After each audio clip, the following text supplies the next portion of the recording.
Bonjour et bienvenue pour cette 5e vidéo du défi 26 semaines pour 26 conseils et astuces voyage. Et je vous dis bienvenue dans mon van. Je fais ce soir, aujourd'hui plutôt pour vous, cette vidéo dans mon van parce que je vais vous parler de comment trouver le bon spot pour dormir. Ce qui n'est pas chose facile, vous allez le voir. Donc ça fait maintenant 12 jours que je suis toute seule avec mon petit van dans la ville d'Adélaïde et un peu autour. Et je peux vous le dire, voyager seul alors qu'on est parti à deux à la base n'est vraiment pas la même chose.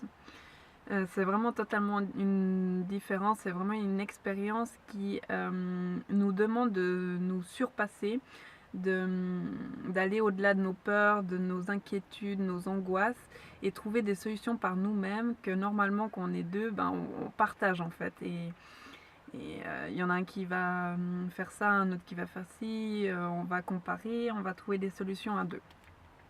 Et donc du coup, au début, je savais pas comment faire certaines choses que normalement c'était Mauricio qui faisait. Et j'ai dû vraiment chercher au plus profond de moi et à surpasser un peu mes peurs que en fait normalement je laissais totalement de côté parce que je me reposais sur lui.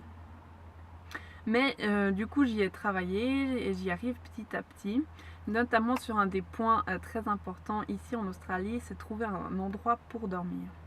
Parce qu'il faut savoir qu'en fait c'est illégal de dormir dans son véhicule en dehors des zones faites pour, en dehors des zones de camping ou de zones de repos sur les grandes distances. Et en fait, ici en Australie, c'est assez important de savoir un peu repérer les bons spots pour dormir pour pas se faire attraper. Bon, à part si vous souhaitez dormir dans le camping, voilà, hein, mais c'est pour ceux qui veulent faire un peu du camping sauvage.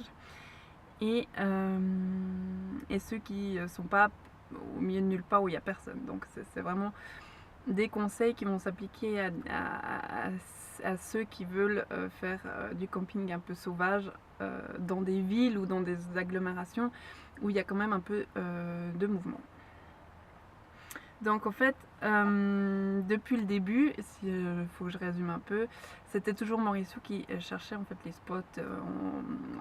On allait à la recherche et puis lui il avait l'œil et moi pas. Et donc du coup, j'ai dû développer cet œil que je n'avais pas et j'ai réussi à trouver en fait petit à petit, j'y parviens et même je dors bien, je trouve des bons endroits. Et donc je vais vous donner quelques conseils pour justement réussir à trouver ces endroits. Donc le premier conseil que je pourrais vous donner, ce serait de faire toujours le repérage la journée. Enfin quand il fait encore jour, en fin de journée, vous vous baladez et vous repérez. Parce qu'aller en pleine nuit, on ne sait jamais et c'est pas une bonne idée. Donc deuxième conseil, ce serait de éviter un peu les lieux dits touristiques, les beaux lieux en fait où justement la police serait plus en train de tourner pour aller chercher les backpackers qui se parquent avec leur van. Donc troisième conseil, ce serait trouver un endroit où il y a d'autres véhicules en fait. Garés en fait pour la nuit. Si vous voulez par exemple une ruelle où tous les gens du quartier ils se parquent dans cette ruelle, vous vous y mettez aussi.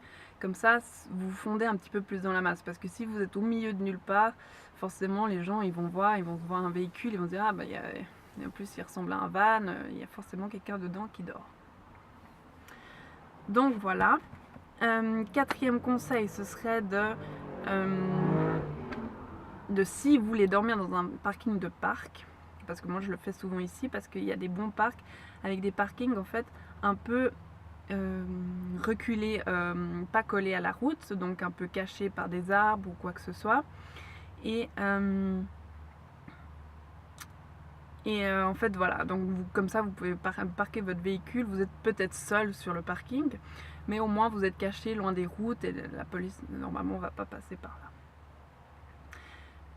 Mais aussi un petit conseil que je peux vous donner ici, c'est d'éviter de vous mettre sous un lampadaire. Les premières fois je me mettais sous le lampadaire, vraiment genre bonjour je suis là, repérez-moi.